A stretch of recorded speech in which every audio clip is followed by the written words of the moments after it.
All right, so what I think where we are in this class is we should be able to get through, well, we'll definitely get through chapter 15, and then the plan is to get through chapter 16 after that. We'll see what our timing's like. I'll have to decide mid chapter if we're going to have to cut short or not, but I fit it in last year. I should be able to fit it in this year. We'll see. Although the formats are a little different, so that makes a difference. Oops, close my PowerPoint. All right, last time we left off, after that disastrous multiple choice problem, we have we're going to talk about today instantaneous center of rotation. And what's the idea here? The idea here is that if you've got plane motion, right, you could always replace movement, any motion, plane motion, by a translation and a rotation about or by and about an arbitrary point. So you don't need to know, exactly, which point the whole object's rotated about. You can always replace at an instant. This is at an instant, right? So this is going to help us analyze these problems that you're looking at instantaneous type movement, right? Where like a crankshaft rotating around, right? Obviously, you're not describing every single piece of, or the motion at every single time, but you're describing instantaneous motion.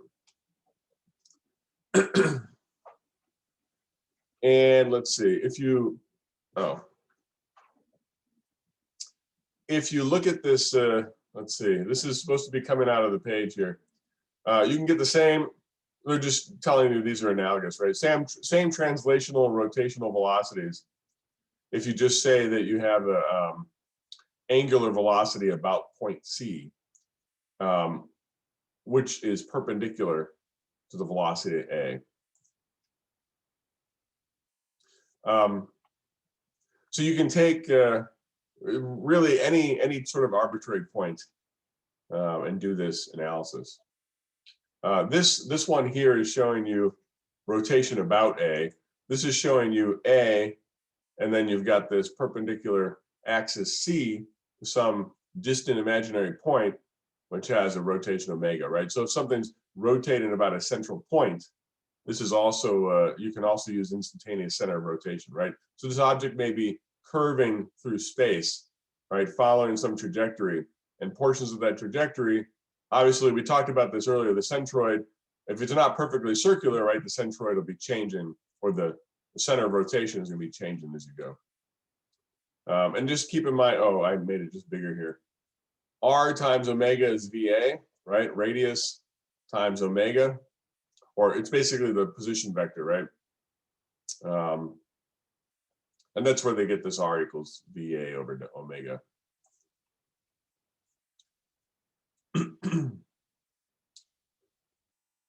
And then, of course, for a slab, right, the velocities of all the other particles are going to be the same as your original definition. And that's because of the angular velocity and translational velocity at A being equivalent to these other particles.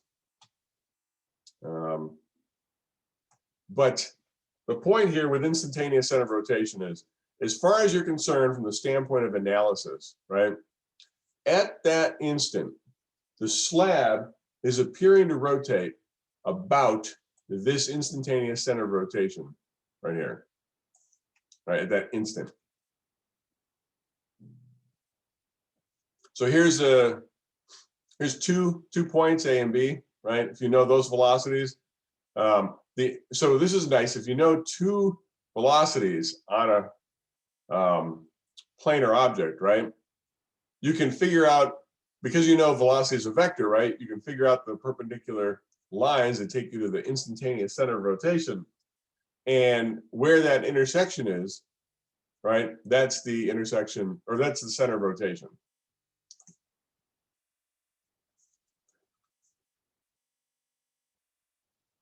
Oh yeah, if the velocity vectors are parallel and equal, let's see, is there a diagram? No, there isn't.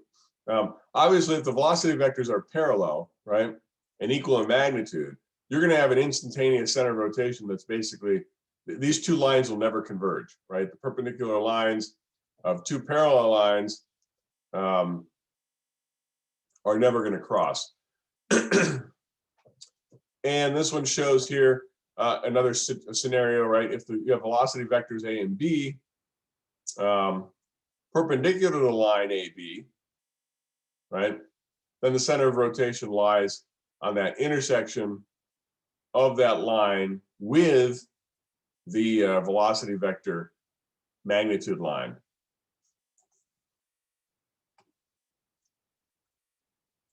Again, you can see graphically here, right? If you were to have if these two velocities are identical, right?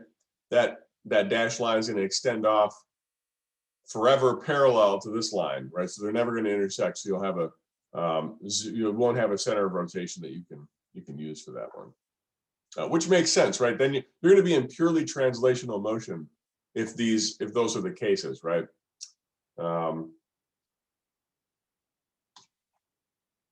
All right. Is this a? Oh no, this is just a on-screen example. Hold on, let me turn my phone off because it's buzzing for some reason. Instantaneous center of rotation, right? Let's look at this thing. We've got this this bracket connected, or it has joints at each end, and it's sliding along this. Maybe it's some kind of drawer mechanism or something. It's sliding through these tracks, and notice, right? This is the velocity vector of B. This is the velocity vector of A, right? You draw the lines perpendicular to them, and where they intersect is that instantaneous center of rotation. And obviously, you can see that as this thing moves along, right, that center of rotation is going to change its location, right? This thing's going to move down, and it's still going to be, so this is a nice simple scenario to look at where you can kind of visualize it. This is always going to be moving down, and this is always going to be moving to the right, obviously assuming these tracks continue, which is a good assumption. And then, so C is going to change, right? C is going to move down with VB, and it's going to move to the right with VA. So C is going to kind of trend this way, right? But remember, that's an instantaneous center of rotation. It's not a permanent one. So for that instant, that's the center of rotation you use for the analysis. Here's your, here's some formulas. Let's look at omega, right? Omega is just going to be, we've got VA over AC, right? That distance. Remember, VA is just omega times the length, the position vector. Basically, it's the position vector CA, or A with respect to C, right? But in this case, it's the length. And you can find that by taking L cosine theta. You can do the same thing for VB, right? VB is just BC times omega, right? And that's just L sine theta, VA over L cosine theta. And you wind up with, you can relate the two, right? VB is just VA tangent theta. Now you can obviously do it for the same, you can do 1 minus theta, or sorry, 90 minus theta over here and do the analysis. But in terms of theta, right, you wind up with a tangent relationship. So this means that all the particles along this rod, right, is at that particular instant, it's as if they're being rotated about C. I think this is one of the hardest things to physically grasp or to intuitively grasp, because you're thinking, well, it's not like it's rotating about that point forever, right? You can see the motion, but you got to think at that instant, right? You got to get your brain into thinking at that instant, right? It's not a steady state problem. It's not a problem that is continually rotating about the same point. Let's see. Particle, the center of rotation has 0 velocity. Particle coinciding with the center of rotation changes with time, and the acceleration of the particle at the instantaneous center of rotation is not 0. So that's the particle. So in this case, center of rotation is over here. Remember I told you it changes with time, right?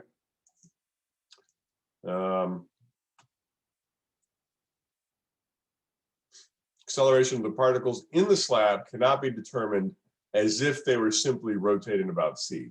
So that's a different analysis here. So let's look at the center of rotation, right? If the center of rotation is located on the body, right? The trace of the locus of the center of rotation is the body centroid in space, and in space is the space centroid. So this is basically, this thing's moving, right? But it's also, it's moving with an instantaneous rotation that coincides with c, right? But c is always changing, right? This would be analogous to up here. As this thing's moving, you know, as the arm is moving, c is moving, right? So c is never in the same position. It's an instantaneous center of rotation. So it's always, its position is changing with time. And it traces out a path in space, which is called the space centroid. And the path it traces out on the body is the body centroid. All right, this one I know I checked it before class. This is the correct. Let's look at this poll here. At the instant shown, what is the approximate direction of the velocity of point G, the center of bar AB? So let me launch the poll here. You have A, B, C, D choices. Don't answer E.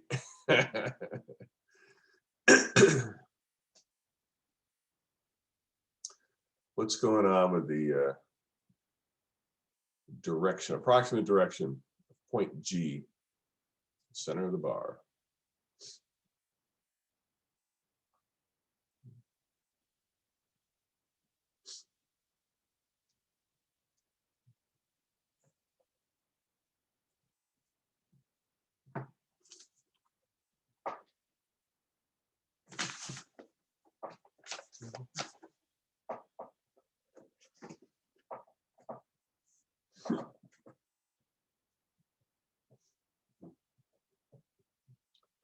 All right, what do we got? Another 15 seconds, maybe. 2 people have not. Oh, there you go. 7 out of 8. It's pretty good turnout here. Oh, I gotta have a look at this because I don't remember the answer. Center of bar AB. Oh yeah. All right, let's end the poll in here. 7 out of 8. Not too bad. All right, we got most people saying C, which is correct, right? It's kind of like you know, it's rotating about that instantaneous point, right? But you can also due to that rotation, you kind of see that the, you know, the angle is going to, or the vector is going to be pointed off at an angle, right? Instantaneous. Oops. Well, let's say it's going to be perpendicular to that, so it's going to be more like this. But these are qualitative. So yeah, C is the correct answer. All right, let's stop that. All right, let's do a sample problem here. Ooh, wait a minute. Oh, I did. Uh-oh. Did I miss one? Hold on. Sample 5. Oh, I guess I don't have this in there. This is to solve on the document camera, or not the document camera, right? Let me just make sure. Oh, I did not unhide these slides. I think what I'm going to do, because we're gonna be doing lots of problems here. We're going to do another one similar to this later. Are we? I'm almost positive I do not have this problem on here. I have sample problem 1513. It's different. Let's see what that is. Yeah, I think this is basically the same problem as before, except you're solving it using instantaneous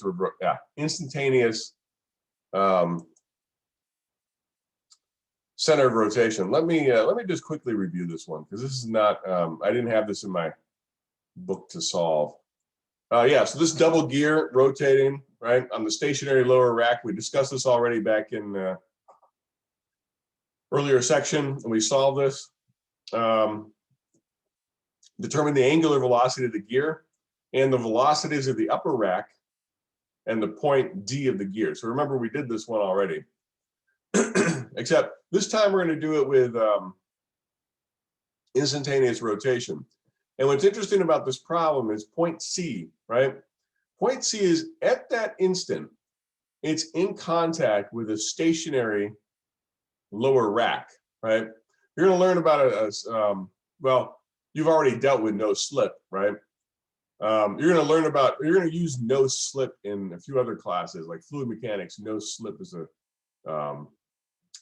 pretty common boundary condition. And what that says is at that location, right, where the moving object comes in contact with a fixed surface, right, like a wall, or in this case is more obvious, right, because you got teeth inside there. But if you do like a tire rolling around or rolling along the ground, right, you're assuming the tire is not slipping, right? So this point of contact, instantaneously, it's got zero velocity.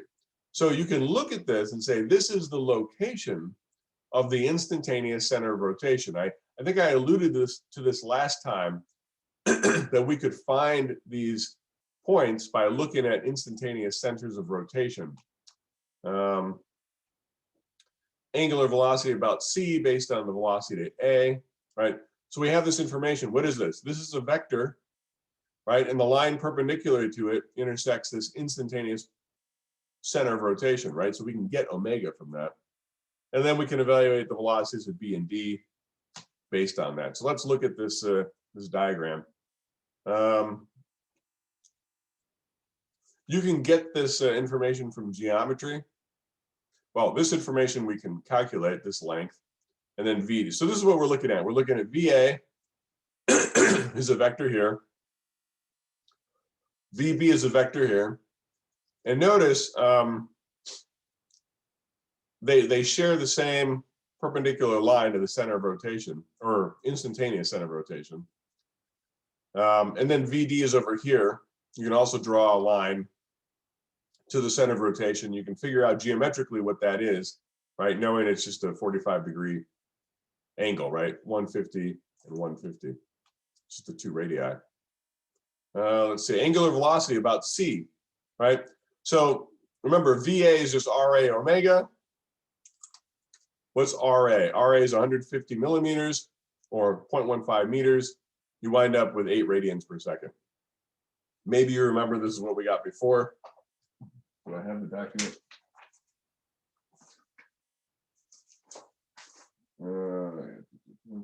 Yeah, 8 radians per second. Velocity is B and D. So if we look at B and D, let's look at B first. Based on its rotation about C, right, it's got a length of 0.25 meter distance from C, and it's got a velocity VB, which we don't know, but we do know omega, right? So omega times that length gives us the velocity, 2 meters per second. Now here it's up to you to specify the directions of this, right? The directions are not coming out of the vector equations this time, or at least the components, right? You have to know the components offhand. And then RD is going to be this 0.15 times the square root of 2 length, right? Because it's a 45-45 triangle. So this is the length. That's 0.2121. Again, your velocity is just the radius arm times omega. And that's, where is it down here? Well, they give you the magnitude, 1.697 meters per second. And then you have to go through and figure out the components again based on a 45-45 triangle. And you can write the components of D in I and J format, right? Otherwise, this one's going to need this will require an angle, 45-degree angle symbol. Yeah, this is the point here. The point here is that this is exactly the same result you got in, well, the last problem, 15.6. But notice it took a lot less effort to get those solutions, right? So instantaneous point of rotation can be very helpful. So let's look at this example problem, which I do have to solve. This is solving instantaneous center, or this is solving the crank problem again, using instantaneous center rotation. Let's see, crank AB is a constant clockwise angular velocity of 2000 RPM, right? And determine the angular velocity of the connecting rod, BD, and the velocity of the piston P. So we're going to do this problem now using instantaneous center of rotation. And let me pull out, oh, okay, yeah. Again, this is going to be much simpler than we did it last time. Oh, pen is empty. This one. All right, what I want to do is draw a sketch here. And I'll leave myself enough room for this. So leave yourself some room at the top, because we're going to have some coinciding angles or coinciding lines.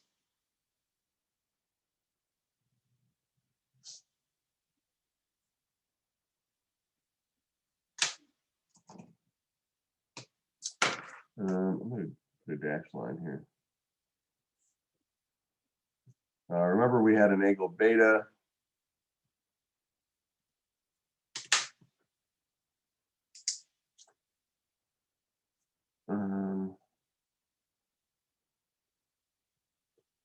I really should have drawn this at a slightly shallower angle. We'll see what happens.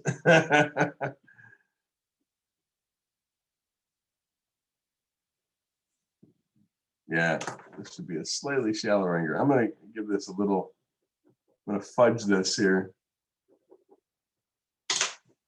so I can reach point C. I can reach point C without going into the text.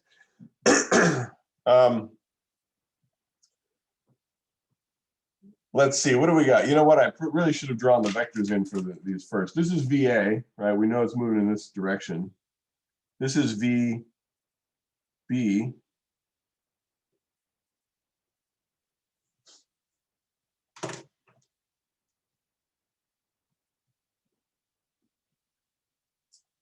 This is, use the red pen, 90 degrees.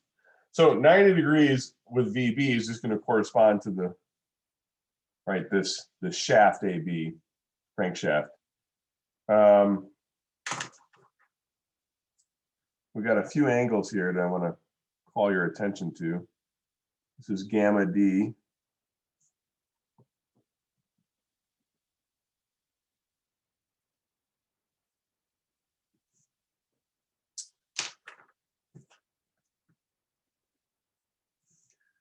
We had a 40-degree angle in here somewhere. Here's the 40. So if you have a line, right, this is going to be 40 inner outer. We got 40 up here. These two are perpendicular to each other. This is also, well, this is 50 degrees.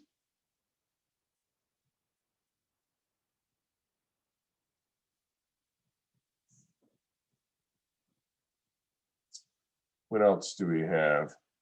Now, this is obviously a 90-degree angle. That's how we drew it. So these are the vectors VB and VA, right? Those are the velocities. Sorry, let me just back up and explain this mess. We know we're looking for this velocity, VA, right? And we know, remember from last time, oh, wait, this is VD. Well, I called it VA. VD. And VB, right? We know this, well, we can get this from our angular velocity, right? So recall, right, from 15.7 VB, I'm not going to recalculate it, 628.3 inches per second, and it's directed at 50 degrees.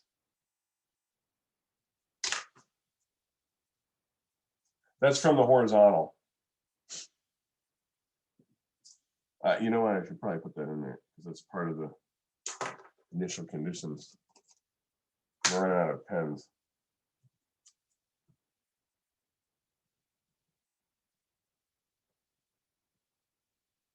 2 degrees.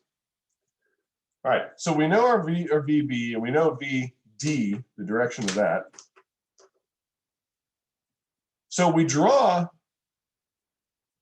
lines perpendicular to those vectors. And where those lines intersect is the instantaneous center of rotation, right? So now, based on this, we can start doing some analysis and we can find these velocities and these omegas. Now, we're missing some information. Geometrically, we know this thing, this 8-inch length here, right? I see a triangle here where I know this angle, or sorry, this length, right? I know this angle.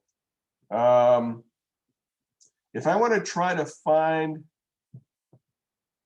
lengths, right, radii, remember instantaneous rotation is omega times the length gives you that velocity, right? So I want to find this length, and I obviously want to find omega, but I have this triangle and I can come up with values for these angles. Now, beta here from last time is 13.95, right?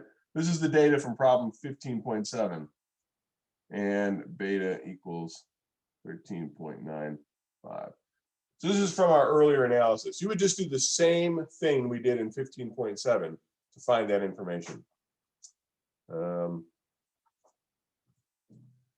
right, so now let's look at this geometrically and see if we can't figure out these lengths somehow. Let's look at the angles. Well, gamma B, right?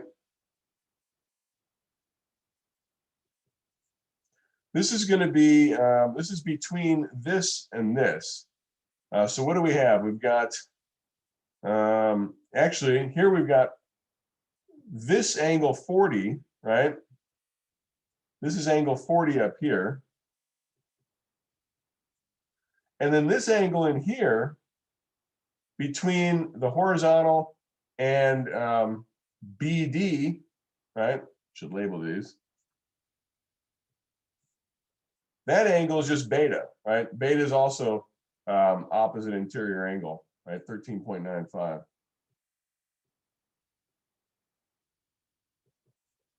So that's equal to 53.95 degrees. That's this angle gamma beta. So we're looking at this triangle here. We're going to use law of sines. I think you can probably figure that out. Let's figure out what gamma D is. Gamma D is, let's see, this line is at 90 degrees with the horizontal, which is what VD runs along, right? So it's 90 minus 13.95.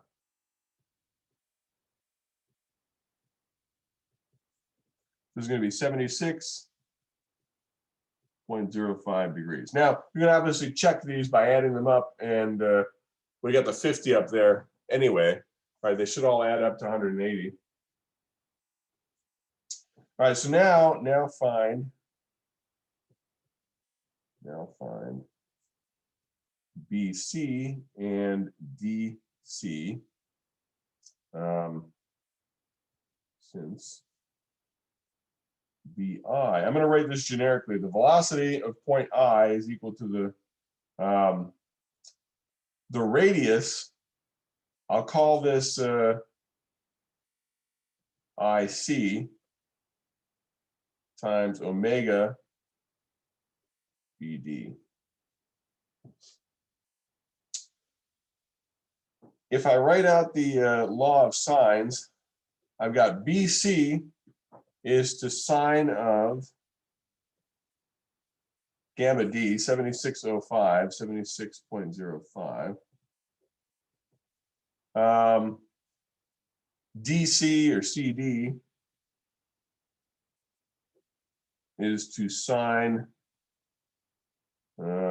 gamma B, which is 53.95.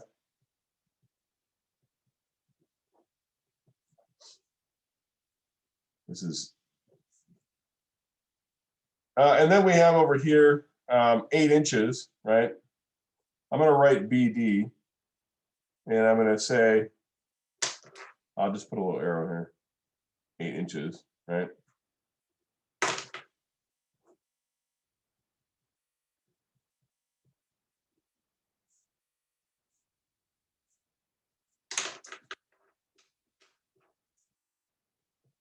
This quantity here is equal to 10.443 inches. So all I'm doing to get these is just multiplying 10.443 by either sine 5395 or sine 7605. So this is, again, fairly straightforward math. BC is going to be 10.13 inches. And CD, or DC, is equal to 8.44 inches. So what are those? Those are the lengths of the radii of the, basically the circle, right? The tangential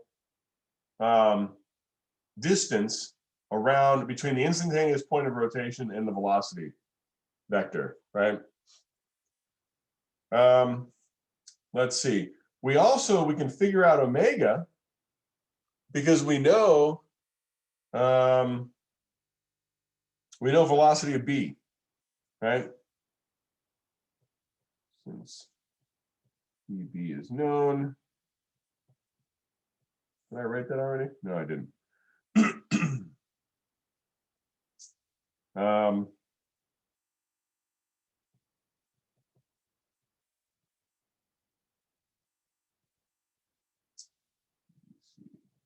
Right. This is just indicating the length.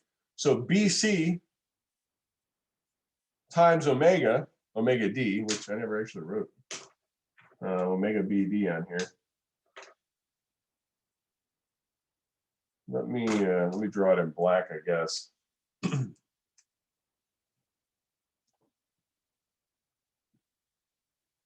You can kind of, from the direction of this thing, you can intuit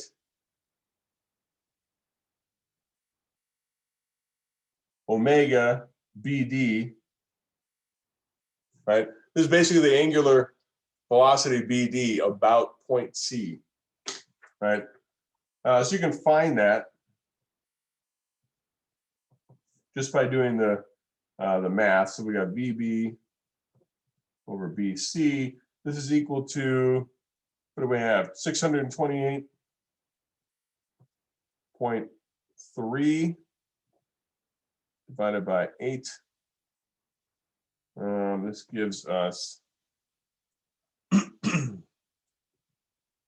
oh, wait, I put the wrong, BC is, I meant to do, yeah, BC, 10.13. BC.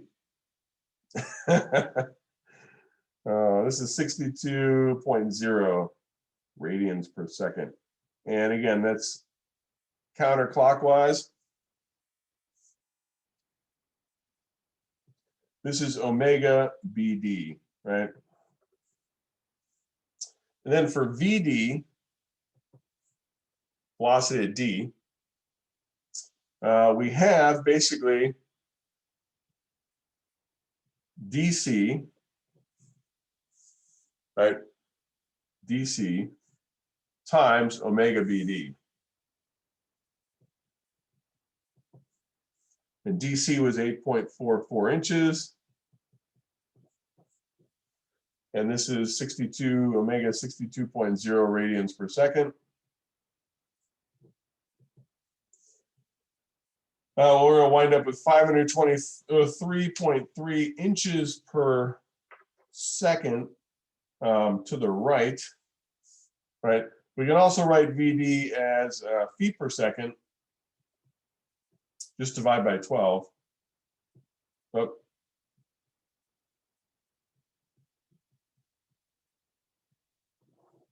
Right. And this is the same answers we got last time. 43.6 or 523.3 inches per second to the right. So a little easier to manage than than what we did before with the translation and rotation addition. I remember drawing out all those diagrams and coming up with the vector the vectors for each individual component. Before it was just translation plus rotation. Now we're just looking at the instantaneous center of rotation. It becomes a fairly, well, it still requires some thought, but it's much more manageable in terms of being able to figure it out in a shorter amount of time, I believe. Again, familiarity with the techniques is going to help you speed up, but this tends to be a little bit faster. Are there any questions about this problem here? Let's see, I have one more. Is that? Oh, we already went through this. Oh, this is just a thought question here. What happens to the location of the instantaneous center of velocity if the crankshaft angular velocity increases from 2,000 RPM in the previous problem to 3,000 RPM? So this is interesting because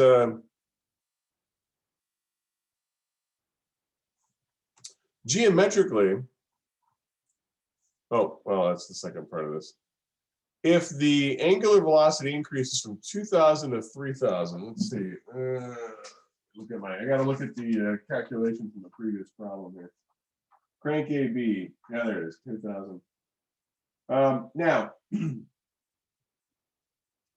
your angle is determined geometrically, right? The instantaneous center, or sorry, the instantaneous rotation. So this is still going to look the same, right, geometrically.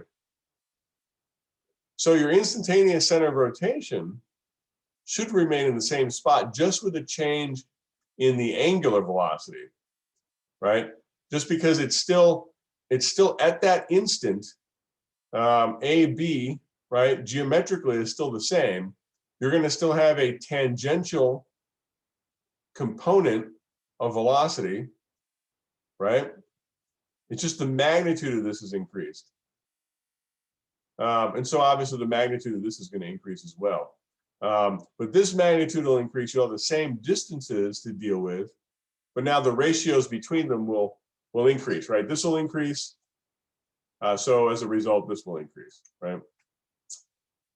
And then what happens to the location of the instantaneous center of velocity if the angle beta is 0? So this is a good one. If beta is 0, let's think about this now. Now, if beta is 0, you've got these two shafts are perfectly in line with each other, right? Now, if you're looking at B and D, this is kind of, let's look at this line here. If this is perfectly straight, these two shafts, instantaneously, the velocity at B is going to be pointing straight down. And the velocity at A is going to be pointing straight to the, well, at the instant, I guess it's going to, well, it's either going to be 0 or it's going to either increase in that way or decrease in this way. So it depends on which, it's going to pass through 0 at some point, but it's going to have a horizontal component, right? Purely horizontal. So now the perpendicular line for VD is still the same, right? It's up and down. However, for VB, it's also up and down. Oh, sorry, it's sideways. This is pointing straight down. So it's perfectly sideways. So the instantaneous center of velocity kind of just lays on this horizontal here at some point. But really, it's interesting because there's no rotation for D at that instant, right? It's going to pass. You're going to wind up with D being a distance of 0, right? Which is going to give you your velocity of 0, right? The length is going to be 0. So that's why you sort of know this thing's going to pass through 0, because at that instant, right, that center, that velocity center is going to basically drop down to this point here, point D, right? This is going to keep rotating around, pointing down, pointing down, pointing down. At some point, it's going to be pointing straight down, and the line is going to run right through point D, right? So the distance between the center, instantaneous center of rotation and D is going to be 0. So the velocity for D is going to be passing through 0 there. So a neat way to see that using instantaneous center of rotation. All right.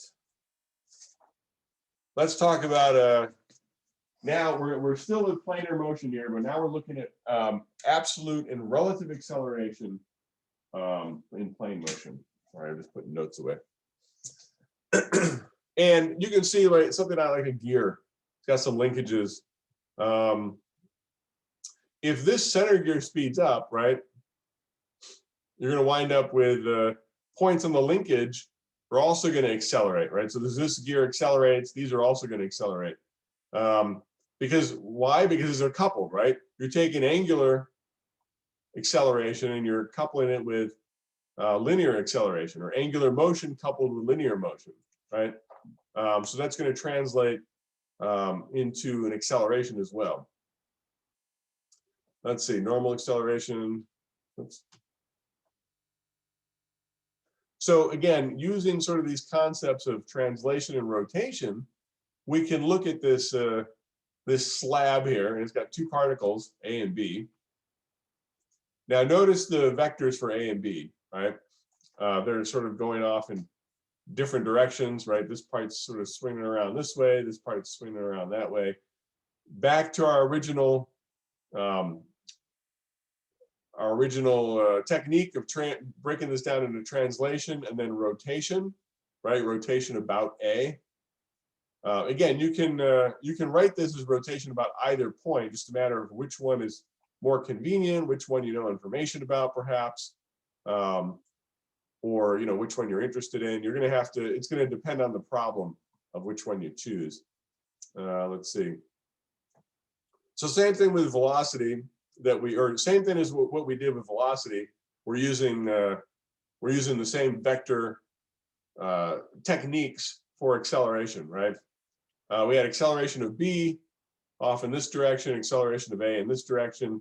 Acceleration of B with respect to A is that vector between them, right? And you can find these tangent vectors, right, that connect and make this small triangle. These are the relative acceleration vectors, right? Relative acceleration of B with respect to A, the tangent, and B with respect to A, the normal. Now, what are these tangent and normal with respect to? These are tangent and normal with respect to the point of rotation, right? Oh, I'm rotating the wrong way, this way. So A points to B, right? And it has you have an acceleration of B with respect to A, which has both a tangential and a normal component with respect to that center of rotation, right? So this goes back to using a lot of the techniques we learned about acceleration about a central point, right? Applying that here and breaking that vector down into a normal and a tangent component. And these are our formulas from earlier, right? We've got alpha, which is the angular acceleration, alpha k cross RBA, right? Which is this radius here, radius BA. That gives us the tangential component. And then the normal component is just omega squared, right? RBA. And what is omega? Omega is the angular velocity, right? Very similar to what we did back in rotational systems. 948 already. Huh? Oh, oops. Yeah, so you can look at this as if you eliminate the vector notation, right?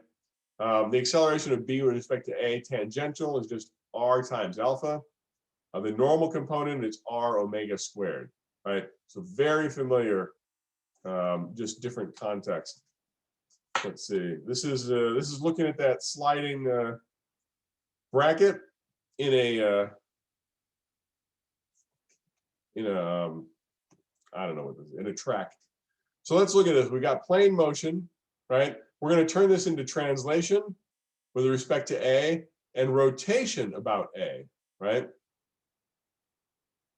So given A, acceleration of A and velocity of A, right, determine A, B, and alpha. So A, B, acceleration of B, and the angular acceleration. So we can just write this as the acceleration of B is equal to the acceleration of A plus the acceleration of B with respect to A, right? And this has a normal and a tangent component. You can draw the vectors for this. Let's see what this looks like. This is kind of messy. AB, AA. Well, let's look at AA. We got AA, right, which we're given. We've got A, acceleration of B with respect to A, the normal component, acceleration of B with respect to A, the tangential component, right? And you can put these together in a very interesting vector diagram. You can arrange them in multiple ways here. Let's see. The point here is the vector result is going to depend on the sense of A, right? So notice up here, the acceleration of A and the relative magnitudes, right? ABA tangent and ABA normal are going to dictate how you arrange this vector diagram.